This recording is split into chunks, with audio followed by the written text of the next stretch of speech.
Bom dia, povo de Deus, tudo bem com vocês? Como é que foi o fim de semana? Espero que tudo bem. Espero que tudo bem, na paz do nosso Senhor. Minha gente, hoje então, segunda-feira, dia 2 de dezembro, já chegamos em dezembro. Gente, por que essa luz hoje tá estranha? Já chegamos em dezembro, fim de ano, né, minha gente? Então, minha gente, novas promessas, novas esperanças, né? O que a gente conquistou, o que a gente fez, o que vamos mudar. É tempo de se pensar, né? Vamos para o Evangelho do dia. O Evangelho do dia, hoje temos a leitura de Isaías, profeta Isaías, do capítulo 2, versículo do 1 ao 5. E depois temos Evangelho de Mateus, né? Do capítulo 8, versículo do 5 ao 11. Lembrando que este é um canal de estudos, meus amigos, né? Aquele lugar onde você vai aprender coisas que provavelmente você às vezes não terá tempo, né? Por conta do tempo pelo qual é transmitida a homilia, né? Depende muito, né? Depende muito. Minha gente, vamos lá então. Vamos direto para a leitura? Bom, espero que vocês tenham visto o vídeo anterior. Uma mensagem maravilhosa sobre a humildade, né? E espero que tenha sido muito bom. Vocês tenham refletido e muito edificante, né? Para que a gente possa avaliar, analisar, para que a gente possa entender melhor alguns. Às vezes nós damos significados para palavras, né, e sentimentos que nós crescemos achando que por conta da cultura, né, é uma coisa e no fundo é outra, né, na visão de Deus, né, na visão dos santos, na visão daqueles que buscam. Vamos para a leitura, que é o que importa no dia de hoje. Segundou então, minha gente. Leitura do livro do profeta Isaías.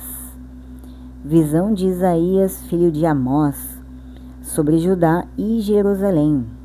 Acontecerá nos últimos tempos que o monte da casa do Senhor estará firmemente estabelecido no ponto mais alto das montanhas e dominará as colinas. A ele acorrerão todas as nações, para lá irão numerosos povos e dirão: vamos subir ao monte do Senhor, a casa do Deus de Jacó, para que ele nos mostre seus caminhos e nos ensine a cumprir seus preceitos. Porque Sião provém a lei e de Jerusalém a palavra do Senhor. Ele há de julgar as nações e erguer numerosos povos. Estes transformarão suas espadas em arados e suas lanças em foices. Não pegarão em armas uns contra os outros e não mais travarão combate.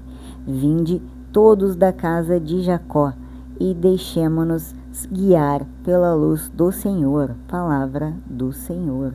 Minha gente, vemos aqui uma promessa da visão do profeta Isaías de um futuro glorioso, né? Sem guerras, de muita paz, do ponto de vista do mundo novo, vamos dizer assim, onde se instala a casa de Deus. Vamos para as explicações e vamos tentar entender melhor. Então, Do versículo 1 ao 5, nós temos a visão de Jerusalém, né, como o centro espiritual, né, como um mundo novo, né, o mundo daqueles que esperaram, que tiveram fé nas promessas, né, e não o Jerusalém existente, né, como hoje em dia. Então, aqui diz o seguinte: né, um retrato, vamos dizer assim, de um futuro cheio de harmonia, né, de esperança, onde a cidade de Jerusalém brilha como uma luz, né, para todas as nações, como esperança. Lembrando que Jerusalém foi a terra prometida, da onde veio o Messias, naquela escatologia de Deus, né? Deus tinha que escolher um lugar de onde viesse Jesus Cristo. Então, escolheu Jerusalém, escolheu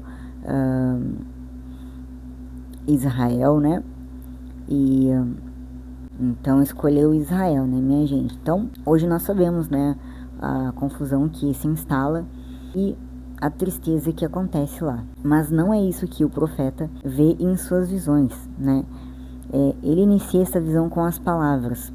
A palavra que Isaías, filho de Amós, viu a respeito de Judá e de Jerusalém, capítulo 2, versículo 1, essas palavras servem como um convite, né, cativante para adentrar o mundo da profecia. Aqui Isaías não está apenas comunicando uma mensagem, mas compartilhando uma visão revelada por Deus, de uma Jerusalém exaltada por Deus. Continua sendo Jerusalém escolhida, né? O ponto focal dessa visão é Jerusalém, a cidade sagrada. Isaías descreve como, nos últimos dias, a montanha da casa do Senhor será estabelecida como o mais alto dos montes, erguendo-se sobre todas as colinas. Essa imagem poética transmite a supremacia espiritual de Jerusalém sobre todas as outras regiões. É uma elevação não apenas geográfica, mas moral e espiritual. Entenderam, minha gente? Então a promessa é de paz, né? Depois de muitas guerras. Paz e instrução divina, né? A visão de Isaías não é apenas sobre grandeza, mas também sobre paz e instrução divina. Ele profetiza que todas as nações fluirão para Jerusalém em busca da palavra do Senhor, né? No versículo 3. Este é um retrato de um mundo onde as diferenças são resolvidas pela busca de sabedoria divina, onde a paz substitui a guerra e a compreensão substitui a hostilidade, né? Essa promessa, o que significa, né, de paz e instrução divina? Não é sobre grandeza, mas sobre a paz, a instrução divina. Ele profetiza que todas as nações fluirão para Jerusalém em busca da palavra do Senhor. Ele ilustra essa visão inspiradora como uma imagem simbólica, né, marcante. Ele julgará entre as nações e decidirá disputas de muitos povos, e transformarão suas espadas em arados e suas lanças em foices. Uma nação não levantará a espada contra outra. Ele diz isso, né? Esta é uma imagem poderosa de transformação e reconciliação. As armas não existirão mais, né? Mas sim uma verdadeira justiça e a paz que será duradoura. O epicentro dessa visão de Jerusalém espiritual lembra que em meio às turbulências e conflitos do mundo existe uma esperança de redenção e reconciliação. Ela nos desafia a buscar a paz, a sabedoria divina e a instrução do Senhor.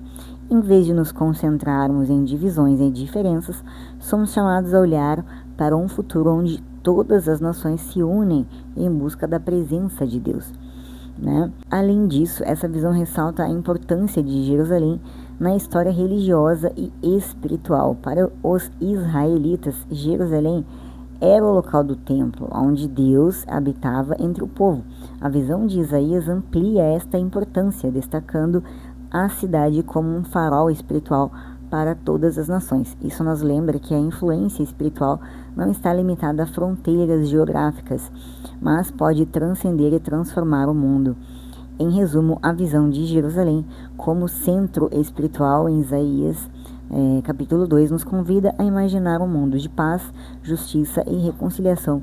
Não só imaginar, mas ter certeza, pois isso é uma promessa, minha gente, onde todas as nações buscam a sabedoria divina e a presença de Deus. É um lembrete poderoso de que mesmo em meio às adversidades podemos vislumbrar um futuro e trabalhar para construí-lo através da busca pela paz e da instrução divina. Essa visão continua a inspirar aqueles que anseiam por um mundo justo e harmonioso. Minha gente, esta passagem primeira da leitura, eu sempre penso o seguinte: Deus escolheu, né, Jerusalém, que significa não geograficamente, né, como um povo escolhido, mas sim o seu povo escolhido, o povo escolhido de Deus, né, aquele que ele escolheu e que vai ter aquele lugar. Então, essa nação, né, quando Isaías fala, ele está falando do futuro, né, que vai acontecer no futuro. Então, é uma promessa. Então, esse povo aqui escolhido, ele não é uma nova Jerusalém, mas sim aquele povo escolhido espiritualmente, né? Então, não significa que vai existir uma Jerusalém, vai renascer do pó das cinzas, né? Poderá até também ser, mas não é isso que este evangelho quer dizer. Ele está falando espiritualmente. Então, assim como ele escolheu Jerusalém geograficamente, antes da chegada do Messias, né, como a linhagem, né, de Adão, de Davi, ele escolheu, ele continua, né, na sua promessa, ele continua, porque a nação já abrange abrange de modo geral, de forma integral a humanidade, aqueles discípulos, o discipulado de Jesus. Este é o povo que vai habitar a nova Jerusalém espiritual, tá? Vamos ver se condiz com o evangelho do dia hoje. Lá em Mateus, pega lá a sua Bíblia, capítulo 8, versículo 5 ao 11, que diz o seguinte: proclamação do evangelho de Jesus Cristo segundo Mateus. Naquele tempo, quando Jesus entrou em Cafarnaum, um oficial romano aproximou-se dele, suplicando: Senhor, o meu empregado está de cama lá em casa, sofrendo terrivelmente com uma paralisia. Jesus respondeu: vou curá-lo. O oficial disse: Senhor, eu não sou digno de que entres em minha casa. Dize uma só palavra e o meu empregado ficará curado, pois eu também sou subordinado e tenho soldados debaixo de minhas ordens. E digo a um: vai, e ele vai, e ao outro: vem, e ele vem. E digo ao meu escravo: faze isto, e ele faz. Quando ouviu isso, Jesus ficou admirado e disse aos que o seguiam: em verdade vos digo, nunca encontrei em Israel alguém que tivesse tanta fé. Eu vos digo, muitos virão do Oriente e do Ocidente e se sentarão à mesa no reino dos céus junto com Abraão, Isaque e Jacó. Palavra da salvação. Abraão, Isaque e Jacó, toda a descendência de Adão, né? Então, todos aqueles que irão ressuscitar na glória, lá nessa nova terra, né? Vamos dizer assim. Gente, lá no Evangelho de Mateus, o que nós vamos ver, né? Jesus Cristo, e vocês imaginem, né, a situação naquela época, né? Jesus Cristo falando o que ele disse e fazendo o que ele fez. E você imagine você sendo um apóstolo dele. A confusão que seria, né, a sua mente nesse momento, né? Porque ali já não vai estar mais em questão, porque ali já todo mundo viu os poderes dele, a sua autoridade, realmente a sua divindade em forma humana. Ele já tinha feito outros milagres e esse era mais um milagre.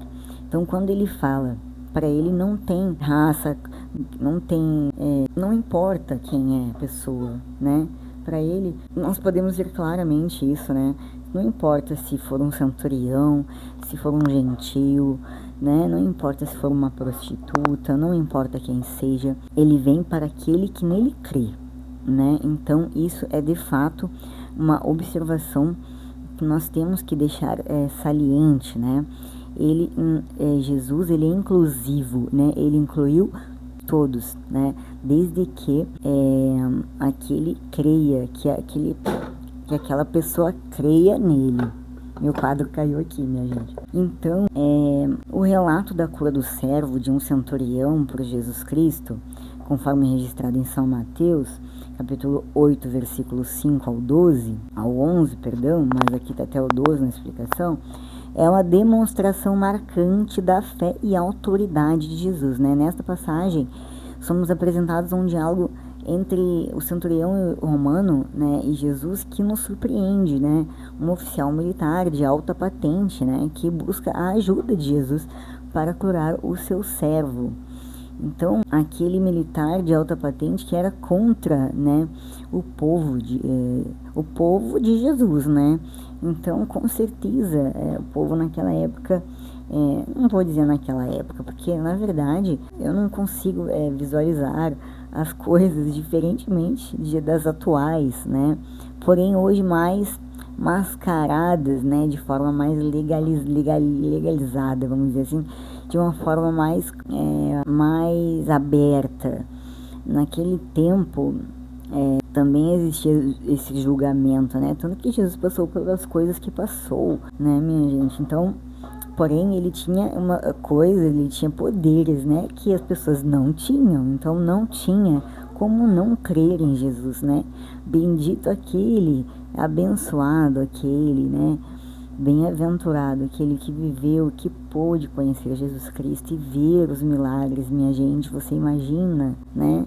Curar à distância, né? Creia, isto acontece porque Jesus te promete, creia nisso. Jesus cura à distância, é só crer nele, né? Quem tem fé acredita, né? E Jesus ama, Jesus ele veio para aquele que crê nele, que pede, e não importa o passado, não importa mais nada, desde que a pessoa deixe tudo para trás e siga Jesus Cristo. Então, desde o início do relato, podemos perceber a atitude notável do centurião, né? O centurião, ele se aproxima de Jesus com muita humildade e respeito, reconhecendo a autoridade divina, né, de Jesus e expressando a sua fé na capacidade do mestre para realizar milagres. Ao contrário de muitos judeus da época, o centurião demonstra uma profunda compreensão espiritual, reconhecendo que a palavra de Jesus é suficiente para trazer cura, né, sem sua presença física. Por quê? Por causa que ele acreditava que Jesus era o Filho de Deus, minha gente, era o Deus encarnado, era o Verbo encarnado. A resposta de Jesus à fé do centurião é igualmente impressionante. Vocês imaginem a situação, minha gente, poder testemunhar isso, né? Que glória! Então, assim, ele elogia a fé do centurião, declarando que nunca havia visto uma fé tão grande, nem mesmo em Israel, o que é um testemunho notável da fé extraordinária do centurião. Além disso, Jesus realiza um milagre à distância, confirmando a confiança do centurião, a fé do centurião em sua autoridade e poder. Essa demonstração de cura à distância não apenas confirma a fé do centurião, mas também revela a onipotência de Jesus Cristo sobre o espaço e o tempo. Ele não era limitado como nós, né? Por conta do seu corpo físico, pelas suas limitações espirituais. Ele era sem limites, minha gente. Ele não tinha limites porque ele era o Verbo encarnado, ele tinha poderes, né? A história do centurião também nos ensina sobre a natureza inclusiva, né? Estamos falando agora disso, do reino de Deus. Enquanto muitos judeus da época consideravam os gentios, olha essa briga de religiões, sempre, né, minha gente, sempre essa briga até hoje, isso nunca mudou. Os tempos mudaram, mas os eventos continuam os mesmos. Como o centurião romano, como impuros e indignos da graça de Deus, Jesus aceita a fé do centurião e entende sua misericórdia para além das fronteiras étnicas e religiosas. Isso nos lembra, no reino de Deus, não há distinção de raça, nacionalidade ou status social. Todos são bem-vindos e amados de Deus. Não esqueçam disso, minha gente. Parem com esta besteira de religião, porque a minha religião é a correta, a minha religião é essa, a minha religião é aquela. Cada um tem a sua teoria e, claro, vai defender, mas nunca queira achar que a sua religião, porque não vai ser a sua religião que vai te salvar, meu irmão, vai ser a sua fé. Lembre-se disso. Além disso, a história do centurião nos desafia a examinar nossa própria fé e a confiança em Jesus. Assim como o centurião demonstrou uma fé genuína na autoridade de Jesus, somos chamados a confiar plenamente em seu poder para transformar nossas vidas e responder às nossas orações. Independentemente das circunstâncias ou obstáculos, podemos nos aproximar de Jesus com fé, sabendo que Ele é capaz de realizar grandes milagres em nossas vidas, né? Resumindo, o relato da cura do servo do centurião por Jesus é um testemunho poderoso de fé, autoridade, né, de Jesus Cristo e do centurião, né? Ele nos lembra da importância da fé genuína, não da sua religião, de quem você é, da cor que você tem, se você é pobre, se você é rico, não importa, minha gente, nada disso, tá?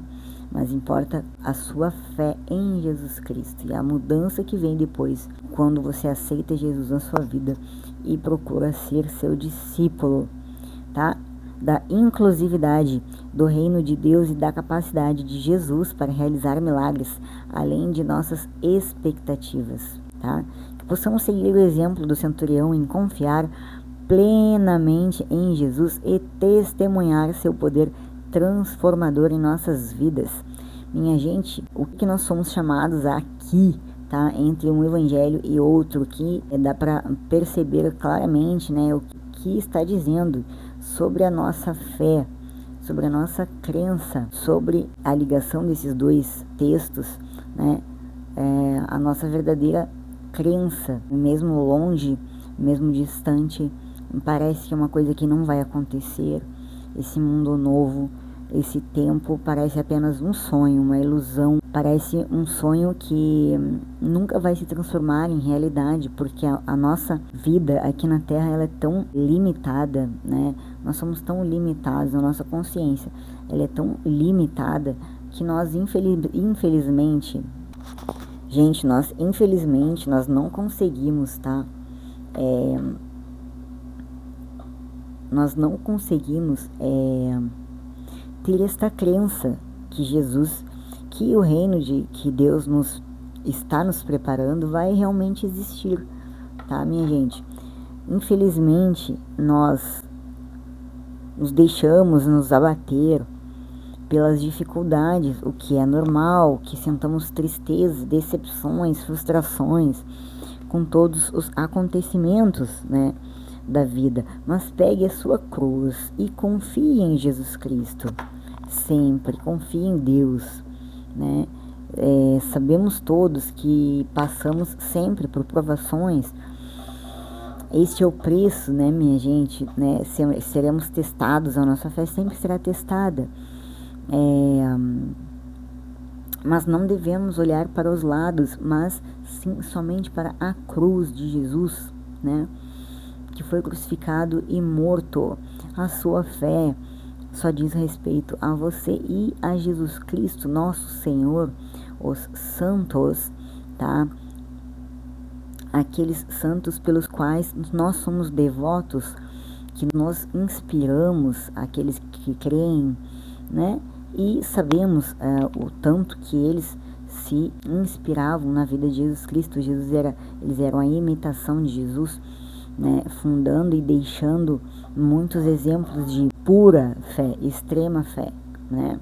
Então, com certeza, né, que Jesus entre na sua vida para nunca mais sair, pela glória, pelo amor e pela graça, pelo Espírito Santo de Deus, né, que você creia, não se deixe abater por nada na sua vida, seja lá o que acontecer, mesmo que seja uma doença muito triste, que seja uma dificuldade, minha gente, passar por uma doença é muito triste.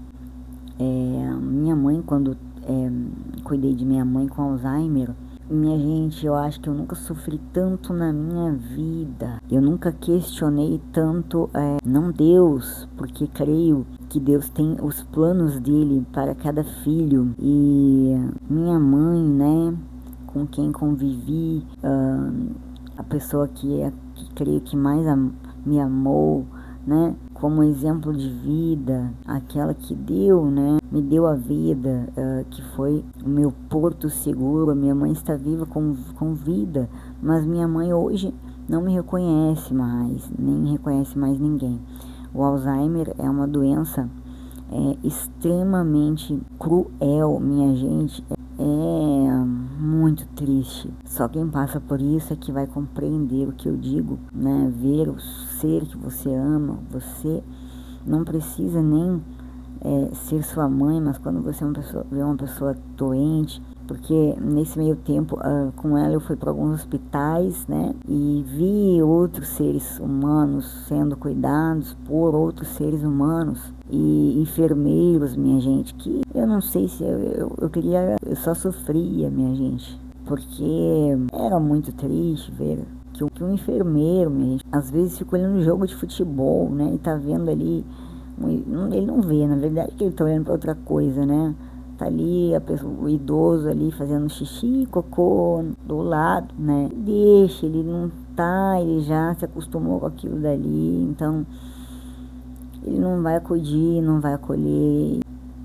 E eu sempre fiz assim tudo que eu pude fazer pela minha mãe e me consumi muito, porque não é porque creio em Deus que a gente não vai sofrer. A cruz é a cruz, né? A cruz você vai carregar. Teve uma época que a minha mãe, eu tinha que colocar um cinto na minha cintura, e colocar um cinto na cintura da minha mãe, porque ela andava, mas ela não parava quieta, né? E eu não podia brigar com a minha mãe, me xingar, como que eu vou fazer isso, né?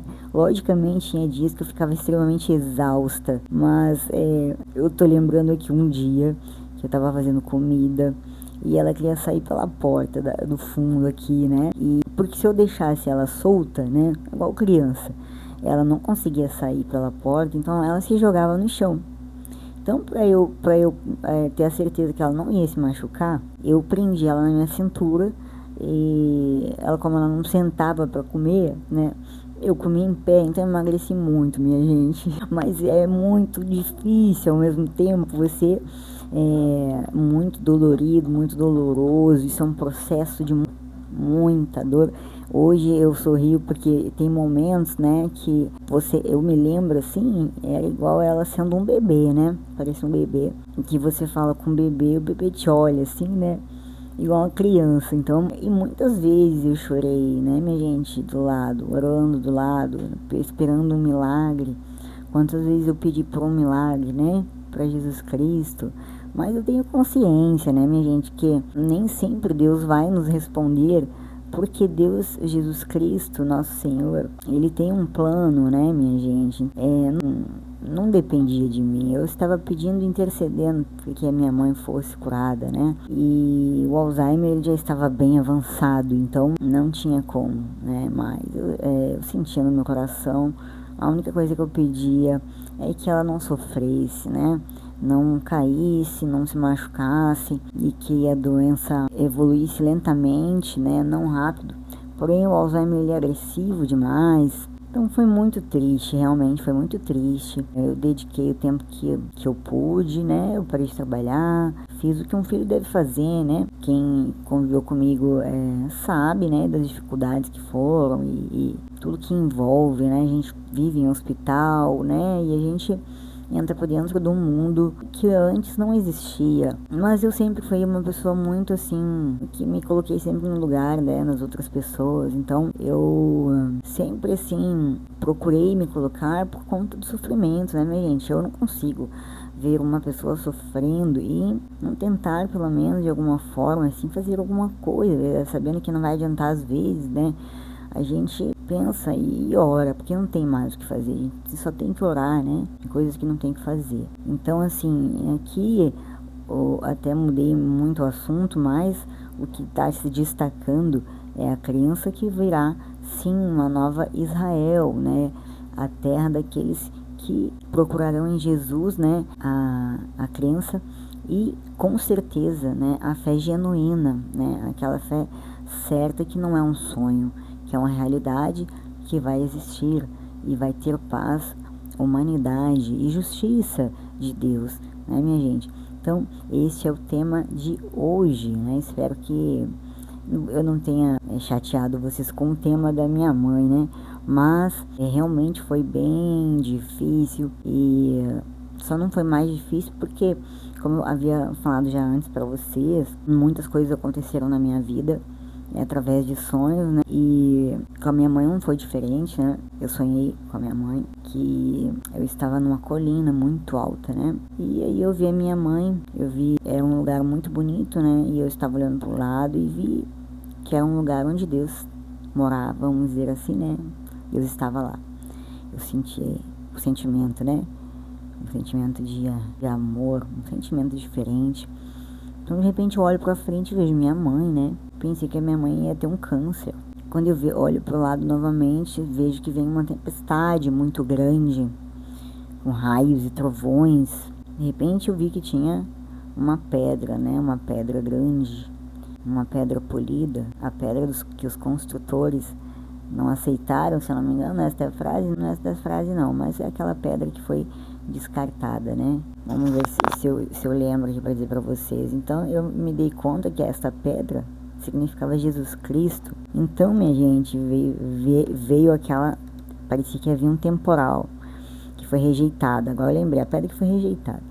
E deixa eu ver o que dizia, rejeitada.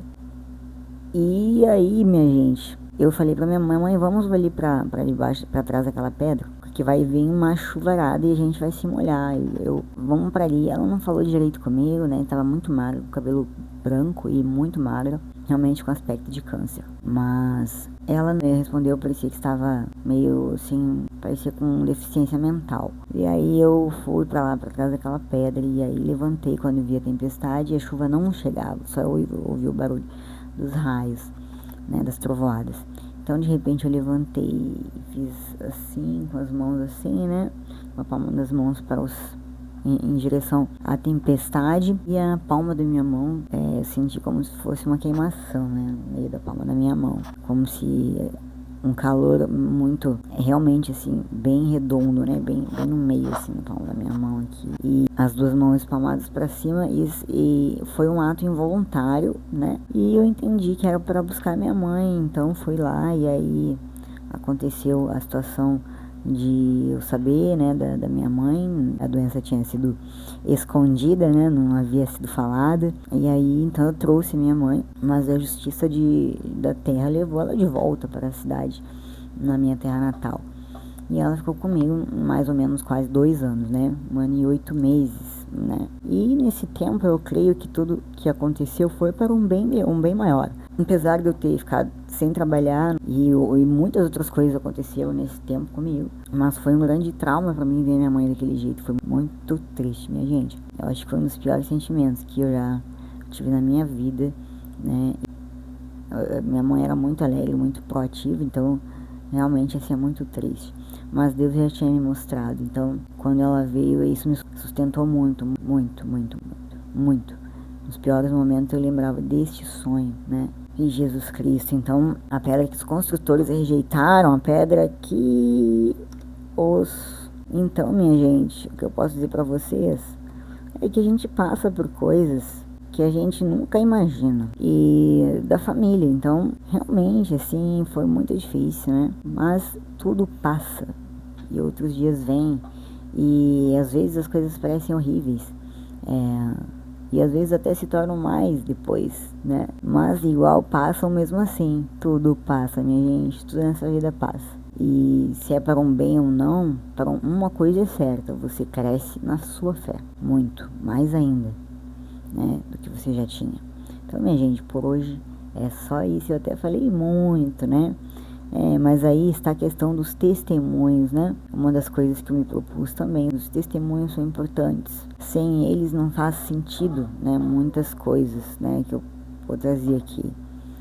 Então, eu tenho muitos testemunhos da minha vida. E as pessoas julgam muito, né? O rosto, o corpo, essa não passa nada, essa tá... né? Existe muito isso. Mas isso daí, minha gente... nossa, com certeza muitos passam, todos passam por isso. todos passam, porém uns mais e outros menos. Gente, shalom para vocês, uma ótima semana, né? Que Deus esteja com todos nós, né? Nos abençoando, nos iluminando, que aceitemos todos os dias as coisas como elas são, e mesmo sem entender, que a gente abrace a causa de Jesus Cristo e confie plenamente nele, acredite nesse sonho de uma nova Jerusalém. E você estará incluída nela sim, ou incluso nela, né?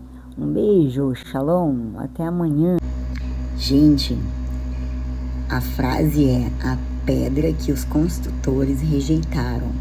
Origina-se do Salmo 118, versículo 22, que tem um peso significativo no Novo Testamento. Essa frase é uma metáfora que representa Jesus Cristo, que muitas vezes foi rejeitado pelas mesmas pessoas que ele veio salvar.